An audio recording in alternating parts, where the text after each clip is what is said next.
సాయి కృష్ణ అదృశ్యం కేసులో కీలక పరిణామం చోటు చేసుకుంది. ఇప్పటికే ఈ కేసులో సస్పెండ్ అయిన సిఐ నాగరాజ్ను సిట్ అధికారులు అదుపులోకి తీసుకున్నారు. దీనికి సంబంధించిన మరింత సమాచారం మా ప్రతినిధి జయప్రకాష్ లైవ్ ద్వారా అందిస్తారు.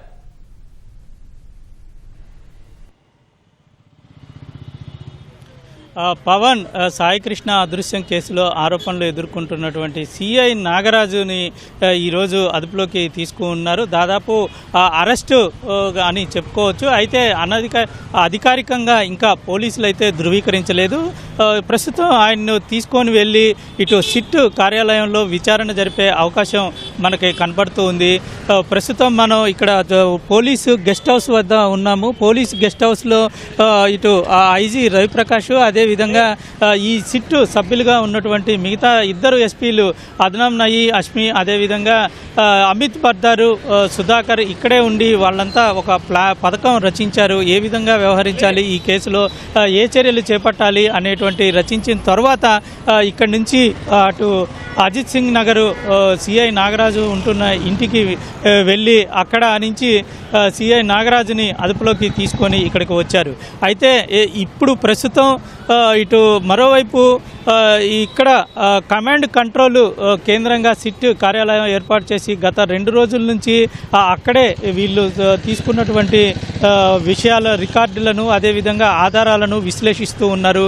విశ్లేషించిన తర్వాత ఏ చర్యలు చేపట్టాలి అనేది కూడా దాదాపు అక్కడే ఈ సిట్ సభ్యులంతా మాట్లాడుకున్నారు. అయితే ఇప్పుడు కూడా ఈ సాయి కృష్ణ కేసులో ఉన్నటువంటి సిఐ నాగరాజుని అక్కడికి తీసుకువెళ్ళి విచారిస్తారా, లేదంటే ఇక్కడికి పోలీసు గెస్ట్ హౌస్కి తీసుకొచ్చి విచారిస్తారా అనే దాంట్లో కొంత స్పష్టత ఇంకా రావాల్సి ఉంది. అయితే పోలీసులు 2 చోట్ల మోహరించారనేటువంటిది చెప్పుకోవచ్చు. కొద్దిసేపటి కిందటే ఇక్కడ నుంచి ఒక బృందం బయటకు వెళ్ళింది. అయితే ఇప్పుడు అక్కడి నుంచి వచ్చినటువంటి బృందం ఇంకా ఎక్కడికి చేరింది అనే విషయాన్ని ప్రస్తుతం చూస్తూ ఉన్నారు. ఇక్కడ చూసుకున్నట్లయితే ఈ పోలీసు గెస్ట్ హౌస్ వద్ద కొంత సిబ్బందిని నియమించారు. అంటే ఈ ప్రాంతంలో వాళ్ళు విచారించేందుకు వీలుగా ఉంటుందా లేదా అక్కడ వీలుగా ఉంటుందా అనేది సిట్ సభ్యులు ఇంకా మాట్లాడుకొని తీసుకువెళ్లాల్సిన అవసరం ఉంది.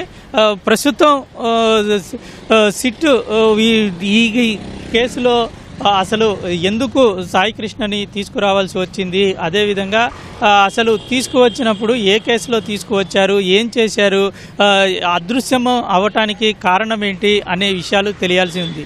మరోవైపు ఇటు కోర్టులో చూసుకున్నట్లయితే 29వ తేదీ వరకు గడువు ఉన్నా సరే వాటికి సంబంధించిన కోర్టు డైరెక్షన్ ప్రకారం ప్రస్తుతం అదృశ్యంగా ఉన్నటువంటి సాయి కృష్ణను అక్కడ హాజరుపరచటం కానీ లేకపోతే అసలు అందులో కీలకమైనటువంటి విషయాలు వెలుగులోకి ఏమొచ్చాయి అనే విషయాలు కానీ ఖచ్చితంగా కోర్టు ముందు ఉంచాల్సిన అవసరం పోలీసులకు ఉంది.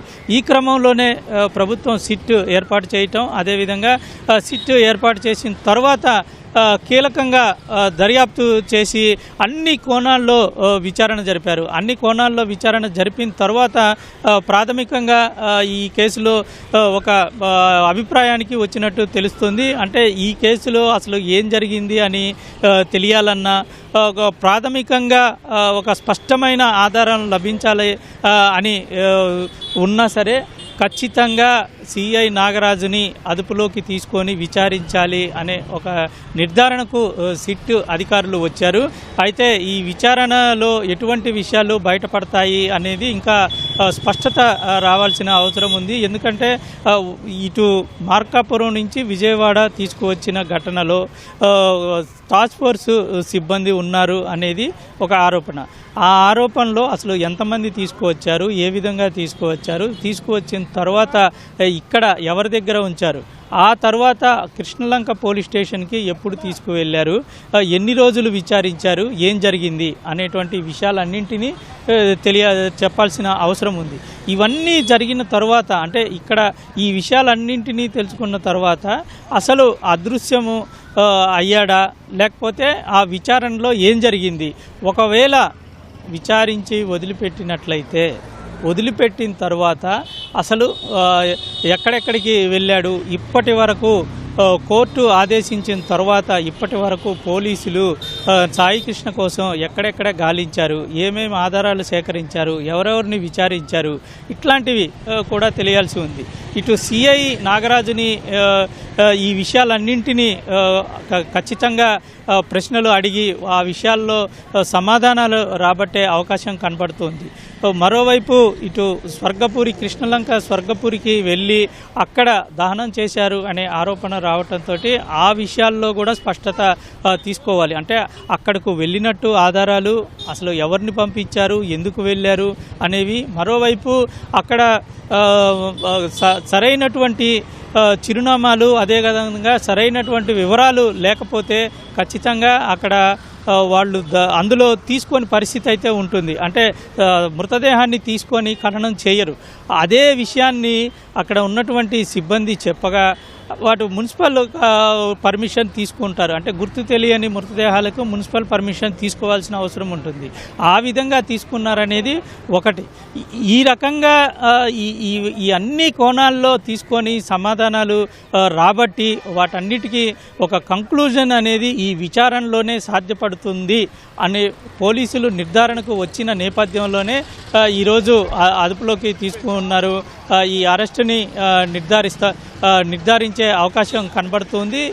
ఈ అరెస్టు తోటి కేసులో ఉన్నటువంటి ఈ ఉత్కంఠకు తెరపడే అవకాశం అయితే మనకి కనబడుతుంది. పవన్, ధన్యవాదాలు జయప్రకాష్.